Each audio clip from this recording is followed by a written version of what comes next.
Hi guys, it's Kelly here and I'm back with another video for Honeybee Stamps. Today we are looking at some fall products from the Hello Harvest release. This is what is it? Forever? Why can't I remember? Forever Grateful, that's what it is. And then I'm doing the Lovely Layers Gallery Wall, and the stamps are the Fall Gallery Wall. And so we're going to be doing like a bunch of mini watercolors. That's the best way I can think to describe them. So I am going to, instead of stamping them and framing them like you would use the gallery wall, I'm going to use them to kind of make my own pattern paper and help me get some watercolor practice. For some reason, I don't know, for fall, like I always think of watercolor for fall. If you go back and look like in my history of videos, it always seems like fall is when the watercolor comes out. And so in order to get that little bit of practice for the no line watercolor, I am going to be stamping these in our no line ink. I also want to mention I am using my Misty, but I have taken out the foam bottom because of the cling stamps. They already have the foam built in, so I don't need that foam piece. And I am stamping on watercolor paper. This is Canson Monteval watercolor paper. It is a cold press that I prefer cold press to hot press. Hot press is typically for more detailed, but I am not upset with the amount of detail that I get with cold press. But you use whatever your preferred watercolor paper is.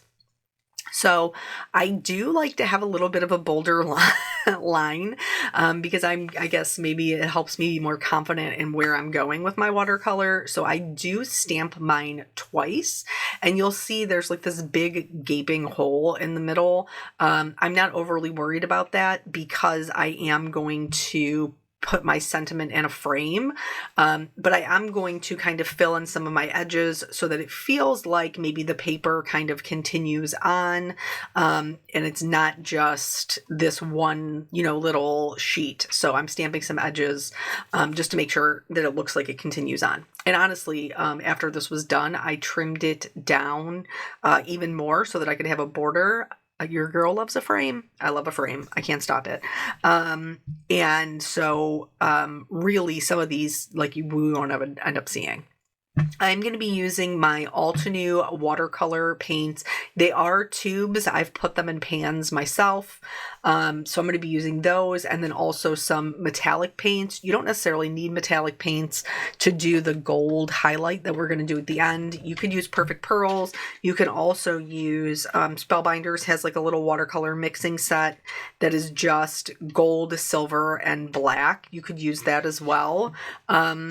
Or if you have another brand of metallics, that will also work. So here what you see me doing is some color mixing. We're going to talk a little bit about that. So I want a brown but I want like a little bit of a warmer brown. So I mixed my magenta with its complement, which is green, like a yellow green. So I used olive, and then to make it a little bit warmer, I added in some yellow. I believe the yellow I used was permanent yellow deep. I'm gonna look. You're gonna hear it rattle around. I apologize. I should have left that little piece out of my watercolor set so I would know what color it was. It is permanent yellow deep. So that's how I mixed my browns, but you could do any two complementary colors and get a brown color. So, you could mix equal parts of red and green, equal parts of purple and yellow. So I just chose the pink and the green because honestly, that's what I had on my palette from a different card. So I just went with what I already had. So I'm using this to do the stems on my pumpkins and also the basket. I like a more controlled watercolor. Not everybody does, and that's totally okay. I like it to be a bit more controlled. So typically I put down my watercolor and then I use clean water to kind of draw it out. And then I also can go back in while it's still wet and drop in more color so that way I don't... The way you're supposed to properly do it is to work in layers, okay? And you layer and layer and layer, and that's how you get those deeper colors. I am far too impatient for that. So you should do it in layers. If you don't want to do it in layers, you can do it this way. So basically, I just kind of outline what it is that I put down my darkest color. You're also not supposed to work on two areas that are next to each other. This is true. You should not do that. And for most of the time, I try to avoid it so that there is separation. With this particular type of watercolor, I am using such little water because less water is more control and more water is less control. Because I'm using so little water, they are drying pretty quickly. That's why you can kind of see me working on this whole basket. It's because the bottom is already dry. I did also speed this up. I should just, to be honest. So I can go in and drop in the color and then let it dry a little bit, drop in some more color, and so on and so forth. You could also do the layers. For the basket, I kind of did just all the same color, including the handle.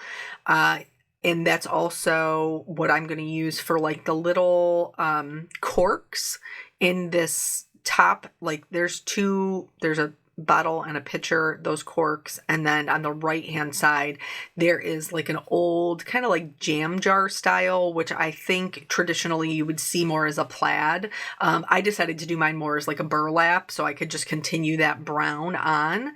But I'm breaking all kinds of rules here with my watercolor.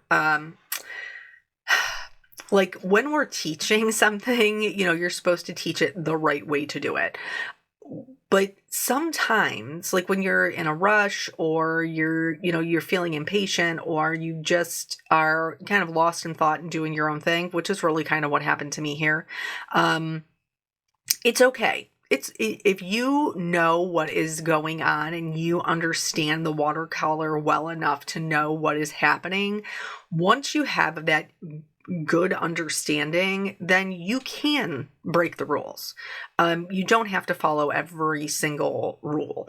For the pumpkins, like I wanted them to be sectioned out. So I followed the rule of not doing two things that touched each other.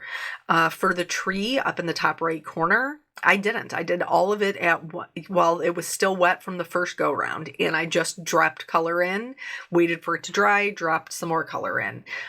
So when you have a good understanding of the way that things will work, you can totally break the rules and it's okay. Also, it helps to know what kind of results you want. If you want more controlled results, then you want to use less water. If you want a looser style of painting, this is not a good example of that, by the way. Nothing about this style of painting is loose. Everything about what I'm doing today is super controlled. But also, that's where I'm most comfortable. Like, I love a loose watercolor, the way that it looks. I think it's beautiful and it's stunning.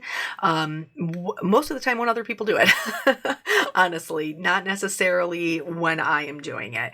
And even though this is super controlled, there are still parts of this painting that I don't love, where it kind of got away from me. But we're practicing with each new time that we are watercoloring. We are getting practice to help us understand how it's going to work, and doing X is going to give us Y results, or doing A is going to give us B results. So for the leaves, because I wanted the leaves to kind of meld into different colors, of course I'm going to do those all at one time. That is an example of like letting it be a little bit looser, where I put water down and then I dropped color into it, versus being very controlled, putting the color down and then kind of pulling it out with clean water in, where I want it to go. So I guess this is kind of more of a combination. Because I use such a little amount of water, they do dry really fast. So the process really doesn't take any longer. Here you can totally see I mixed my orange, and then I added a little bit. See, I just put a little bit of blue in it. If you want a less saturated version of the color that you already have, like the orange in here is, Oh, I can't remember what it is. Anyway, it's very bright. The orange is very bright. But I wanted it to be more of a fall orange. So I just added just a little bit of the blue. I think it was Prussian blue that I dropped in there. But just adding that little bit of blue because it's its complementary color, it knocks back the orange so that it is not so bright and in your face. I would recommend probably mixing more than you think that you're going to need. That is my biggest downfall. I never mix enough and then I have to remix and then the colors aren't the same, which you'll clearly be able to see in my pumpkins. But I don't know, maybe that's what adds to adds to kind of like the whimsy of it. Doing, the colors aren't exactly perfect. The painting isn't exactly perfect. Doing the mix of more controlled versus, dropping the color in. For this gourd in particular, I knew that I wanted to do it like green and then add some stripes into it. So I said nothing about this painting is loose, but that's not true. That was a lie. Because I honestly, I didn't think about that being a looser way of watercoloring, but definitely the way we're doing the leaves is a looser way of watercoloring. For no line coloring, you do want to make sure that you are keeping your edges. So when you first go in, you want to make sure that you're defining your edges. So don't add so much water that it totally bleaches out your lines. For this little leaf, I just did green and a little bit of yellow. But so you want to maintain those borders so that it doesn't end up looking just like a giant blob. So that's why when we do the pumpkins, we do each segment individually, because if we did them all the same, we would not keep the lines and then it would not look like a pumpkin. Same thing here for this little grapes. I'm doing like the magenta and the violet and mixing them together. I'm going to do the same thing. I'm going to use that same color repeated in the little jar after I do the blue. So I just used a very little bit of the dark cyan to the color of the glass. I mean, they're not really blue, but I don't know, even like last night when I put my daughter in the bathtub, she was like, why is the water blue? And I was like, it's not, it just looks that way. It's the way that the light reflects and all these things, and I can't explain it, but it looks blue. So the glasses look blue, even though they're not. So in order for them to have a little bit of shading, I use the cyan. But back to the grapes, like here, I dropped in, color into a couple of little circles, and then I'm going to let those dry before I go in and do the next round of circles. And I'm going to do the grapes in the basket the same way. If I had to do it all over again, I kind of wish I would have swapped one of the grapes with one of the pumpkins, because I have 2 orange pumpkins on the right hand side and then I ended up with 2 grapes on the left hand side. It is what it is. It all, came together in the end. But I probably would have flip-flopped those 2.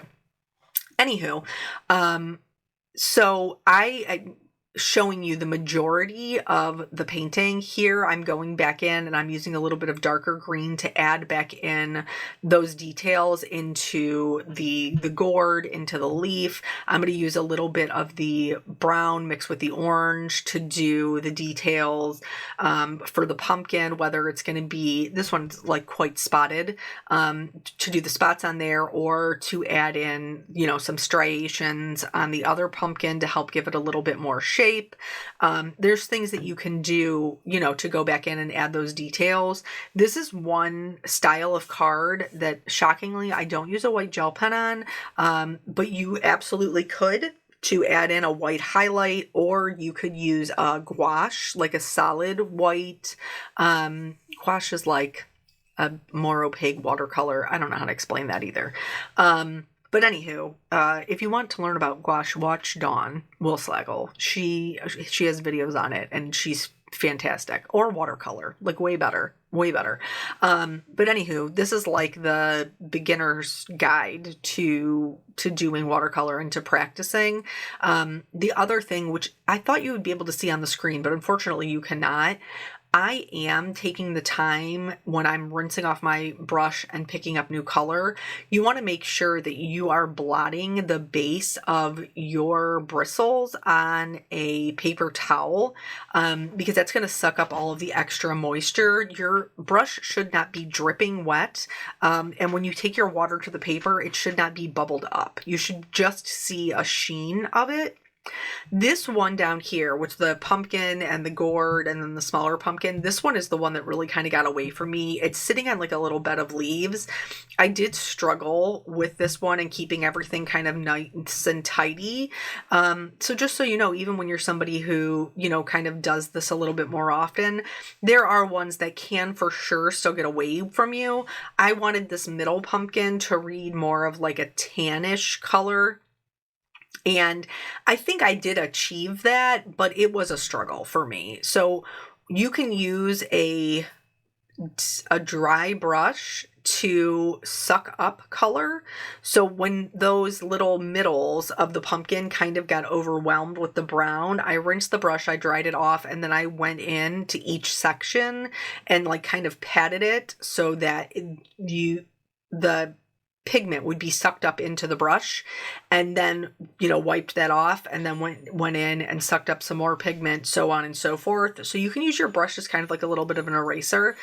And watercolor is really forgiving. So worst case scenario, if you're really like, wow, that's totally blobby, I don't like it at all, you can add water and then blot it up with a clean paper towel so that you can start again. The only problem with that in this style is you might have already lost your lines. So you might need to restamp, or you can do what I do, which is I always keep the stamp set kind of off to the like left-hand side so that I can look at it. So if I have any question about what something is, then I know I can just look there and I can see the lines. So because we're doing repeatedly, you know, the same things over and over again, I didn't show you the entirety of the painting. All of the leaves, the grapes were done the same, you know, as the other grapes, things like that. I wanted to come back and include the tree. So this is one of those ones where kind of like a looser style is really handy to be comfortable with, because you can add in a really light layer and then go in and pick up some darker pigment and kind of add that in. Don't paint it solid. You do want to have those breaks in color, where we're just kind of dabbing it in, because a tree in real life would have those breaks in the, like, coming through the leaves. And then I let it dry for a little bit. I picked up some darker color and then I dropped that in as well. And you can do that as many times as you would like, and that's just going to help create some dimension. I also did spatters. Again, I know that's not for everybody. If you like a super clean look, that's cool. Skip the spatters. I did some pink, some yellow, some orange of the spatters. I kept them really, really small. I'm only using a number 2 round brush. And then here's where I'm going to go in with that metallic. I love gold for fall with like the plummy, you know, rusty oranges. I love the gold with it. So I chose to do a gold accent, and I'm just painting this right over my dry watercolors. If you put them onto wet areas, it will spread out. But just to keep them kind of like contained, I did just wait until they were dry. Here is where I'm trimming it. I told that to you so that I could frame it in. I just wanted to, the gold that I used is from the Altenew metallic set, and it is gold pearl. But anyway, so here, once everything's dry, I'm going to trim it down so that I can have just a little bit of a border. This is, what is this? Plum Punch, I think. Yeah. From Gina K is Plum Punch. And then I wanted the frame to be an actual gold. This is the brushed gold, I believe, from Altenew. And then I cut it again because I wanted the inside for my sentiment. So I cut it again out of white. I'm going to use the frame piece to like kind of put 2 and 2 together so it's a little bit raised. And then I'm going to use the center piece to stamp my sentiment. This felt a little bit too kind of clean on the edges, and I wanted it to have a more kind of vintagey feel. So I just took what was left over on my brush from my brown ink blending and went around the edges. And then for the sentiment, I wanted this Happy Thanksgiving. Normally, I'm not a person who sends Happy Thanksgiving cards, real talk. But since my mom passed this year, I feel like, sending them to her siblings, because we don't get together with our extended family for Thanksgiving. They're in different states. But I feel like just acknowledging the holiday would be something that my mom would want me to do. So I'm going to try. I'm going to try to make sure that I honestly give them to my husband and he gets them in the mail.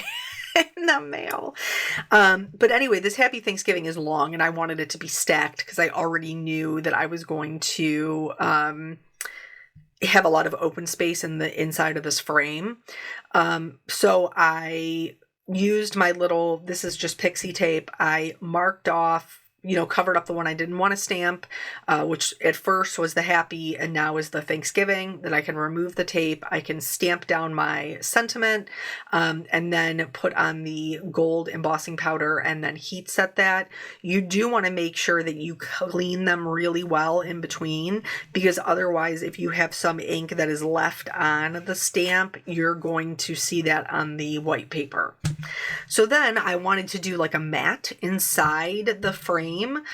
So I'm marking the original size of the paper, and then I'm going to trim this white piece to be a little bit smaller.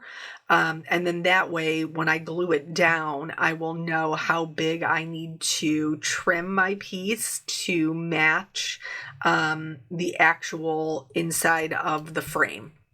Alternatively, if you didn't want to do like the two colors or whatever, you could just glue the frame to that different color, like to white, and then you could just cut it out because it's not going to matter. But I wanted there to be a mat inside the frame.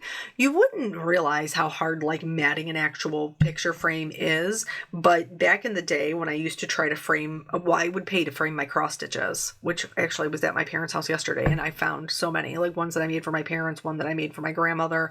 Like, what am I going to do with those cross stitches now? I don't even own any of the cross stitches I've ever made. I've always made them for other people. But anyway, so I had bought like a mat set, which had like a beveled edge for you to cut your own mat board. I was never very good at it. It was very challenging. So I do understand now why we pay to have other people frame our things, because cutting the mat is a learned skill for sure. And I didn't have it. So here I am matting this onto that plum punch, and then I am going to glue, like I said, these two frames together, so that way it is just a little bit thicker and kind of sticks up from the page just a little bit. And then also, because I have two pieces of cardstock glued to each other with the sentiment, this is going to help make that more even. So that everything is kind of flush. And then I'm going to glue down the frame kind of just in the middle top, and then I will be able to put my sentiment into that little frame. I got all excited with adding glue to the inside of the frame before I put down my frame. So I'm not really sure what my thought process was there, but there is our little gold frame. And then we will put our sentiment inside. In order to fill up some of that space, I decided that I was going to add some gemstones. Another way you could do it would be to like add another frame inside. It probably still is a little more open than I would prefer, but that's okay. So you can see those little gold accents along our little watercoloring. It was a lot of good practice for me. So I hope that this inspired you guys to get your watercolors out. Thank you so much for joining me, and I will catch you on the next video. Bye.